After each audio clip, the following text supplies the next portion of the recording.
지금부터는 창업경쟁전략 이론과 관련하여 창업기업의 실패 이슈를 한번 다뤄보겠습니다. 제가 벤처캐피탈에 일했을 때 많이 경험한 건데요. 멋진 창업자가 멋진 사업계획을 벤처캐피탈에 프레젠테이션하면 사업계획에 매료된 벤처캐피탈이 수많은 금액을 투자하게 됩니다. 그런데 그러한 창업기업 중에 많은 기업이 실패에 이르곤 하죠. 분명히 사업계획은 멋졌는데 말이죠. 비즈니스 모델도 아주 화려했는데 말이죠. 왜 그럴까요? 그 이유는 실제 탁상에서의 사업계획은 멋질지 몰라도 필드는 다를 수 있기 때문에 현실이 다르다면 창업자가 방향을 수정했어야 함에도 불구하고 처음에 사업계획에 너무 고집할 때 실패에 이르게 됩니다. 그도 그럴 것이 창업자들은 벤처캐피탈로부터 그 사업 모델로 많은 돈을 받았으니까 그 사업 모델에 따른 사업계획을 고수하려는 경향이 높겠죠. 그래서 벤처캐피탈들이 모여서 창업자에게 이 사업계획이 이제 유효하지 않으니 방향을 좀 전환합시다 라고 제안을 해도 실제 많은 창업자들이 고집을 꺾지 않은 경우가 많습니다.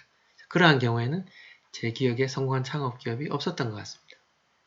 자, 이러한 실패는 바로 코제이션 오리엔테이티드 된 실패라고 봐야죠. 지나치게 사업계획에 얽매이고 계획을 고수하기 때문에 이르는 실패라고 말이죠. 두 번째는 이제 아마추어 오리엔테이션인데요.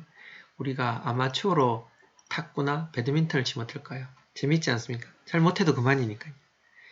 아마추어로 뭘 하는 건 부담이 없기 때문에 재미가 있습니다. 그러나 창업은 다르죠. 목숨 걸고 해야 하는 생기가 달린 거니까요.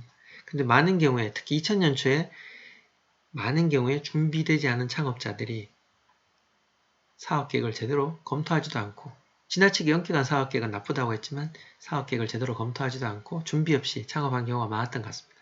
특히 제 생각에도 2000년 초에 제가 투자했던 많은 기업들 또 그 창업자들은 그런 아마추어 오리엔테이션도 많았던 것 같습니다. 그래서 스타트업의 페일러는 실패는 에릭 리스가 말한 것처럼 이러한 두 가지 원인 코제이션 오리엔티드 되거나 또는 아마추어 오리엔티드 됐을 때 성공하기 힘듭니다. 그래서 두 가지 다 지양을 하고 그러지 않도록 노력을 해야 합니다. 창업기업의 실패에 관해서 이야기를 하고 있는데요. 창업기업의 생존율을 보면 낮을 수밖에 없죠. 그러면 창업기업은 무조건 실패하는 게 어떻게 보면 당연하다고 볼 수 있는데 계속 실패한 이슈를 이야기하는 건 좀 문제가 있지 않느냐. 그래서 창업업계에서는 실패가 불가피하다고 보고 대신 그 불가피한 실패 이슈를 어떻게 핸들링하느냐 세 가지 레슨을 제시하는데요. 첫 번째가 빨리 망하고 싸게 망하고 자주 망하라는 그런 레슨을 제시하고 있습니다. 즉 지나치게 오랜 시간을 끌다가 망하면 재기하기 힘듭니다.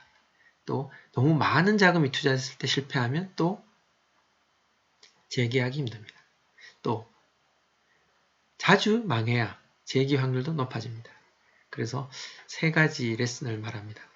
빨리 망하고 싸게 망하고 그리고 자주 망하라. 그러면 이제 성공 확률이 높아진다. 그렇게 보겠습니다. 자, 그럼 이제 어떻게 실패할까 설명을 드렸는데 창업기업이 이렇게 실패하는 게 과연 꼭 창업기업만의 이슈일까 아니면 대기업은 어떨까요? 대기업의 경우도 이러한 실패와 관련된 비슷한 이슈들을 발생하고 있습니다. 위대한 기업의 선택은 짐 콜린스가 쓴 책인데요. 아주 우수한 수익성을 달성하는 기업들을 분석한 그런 기업의 근본 수익성의 원천을 분석한 책인데 한번 꼭 읽어보시면 도움이 될 겁니다. 이 책에 보면 실패하는 대기업의 경우에는 무보정 대포 쏘기를 한다는 거죠. 즉 관역이 맞는지 안 맞는지 확인하지 않은 채 엄청난 화력의 대포를 몇 방 쏘아버린다는 거죠. 그러다 관역이 맞지 않으면 어떻게 될까요? 자원이 다 떨어지니까 망하는 거죠. 즉 싸게 망해야 되는데 너무 비싸게 망하니까 대기업도 재기하지 못한다는 거죠. 그래서 대안으로 제시하는 게 총 먼저 쏘고 대포 쏘기입니다. 즉 작은 리소스로 총을 쏴서 관역에 맞는지 탄착점 일정한지를 확인하고 성공 가능성이 있을 때 그때 대포를 쏘라. 그렇게 제시하고 있습니다. 그럼 그 이 레슨은 결국 아까 말씀드렸던 이제 fail 취업하고 관련되겠죠. 싸게 망하라. 그러한 것과 관련된 이슈로 하겠습니다. 지금까지 fail에 대해서 계속 실패에 대해서 이야기를 하는데요. 이 실패는 부정적인 이야기지만 조금 다르게 생각해 보면 어떨까요? 이걸 실험이라 생각하면 긍정적인 요소가 될 거고 또 그를 통해서 학습을 하면 또 긍정적인 요소가 될 겁니다. 즉 여러 번 실패를 통해서 실험을 하는 것이고 그걸 통해서 러닝을 하면 배우면 그 다음엔 성공 확률이 높아진다. 그렇게 보겠습니다.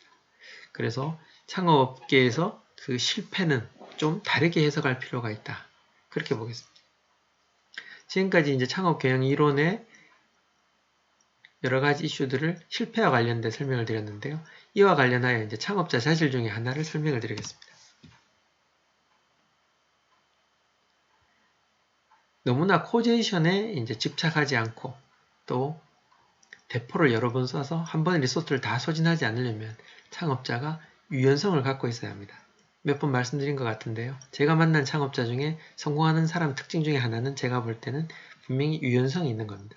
그들은 환경 변화에 민감하고요. 누가 어떤 이야기를 하면 그 이야기를 귀담아 듣고요. 그게 자기 사업에 어떻게 연관될까 생각해보고 지금 문제가 있으면 변신하는 거에 아주 능하고 주저하지 않습니다.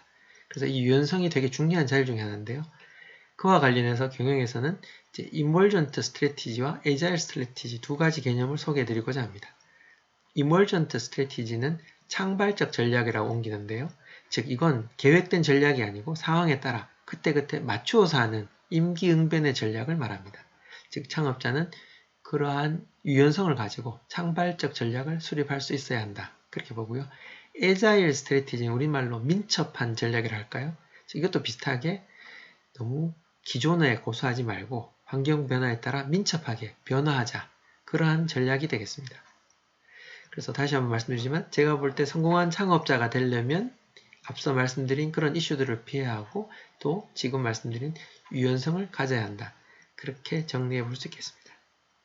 지금까지 창업 경영 전략의 이론과 관련된 보론을 설명드렸습니다.